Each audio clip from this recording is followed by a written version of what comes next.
బోడపాడు గ్రామంలో మనం చూస్తున్నటువంటి ఈ కాలువలో చాలా కాలం క్రితం ఒక శివలింగం కొట్టుకుని వచ్చింది.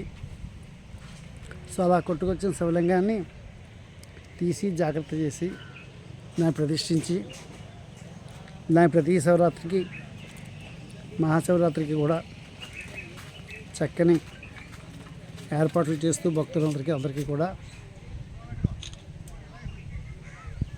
వివిధ ఏర్పాట్లతోటి మంచి భోజన ఏర్పాట్లు అన్నీ చేసి చాలా దైవ సంబంధిత కార్యక్రమాలు నిర్వహిస్తున్నారు. నేను నాగరాజు గారు. సార్ చెప్పండి. ఈ శివాలయం ఇక్కడికి శివుడు ఇలా ఈ కాలువలో రావడం జరిగిందండి. ఇక్కడికి వచ్చిన తర్వాత మా తాతలు దొరికితే ఇక్కడ ప్రతిష్ఠించారు దేవుడిని. ప్రతిష్ఠించి అప్పటి నుంచి మా వంశం నుంచే పూజలు కార్యక్రమాలు చేస్తూ శివరాత్రికి అభిషేకాలు చేస్తూ మేము దేవుడిని ఇలా కొలుచుకుంటూ ఉన్నాం.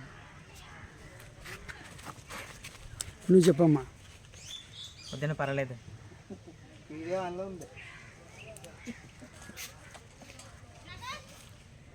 చుట్టూ పచ్చని పంట పొలాలు, మంచి కాలువ, వాతావరణం చాలా మంచిగా ఉంది.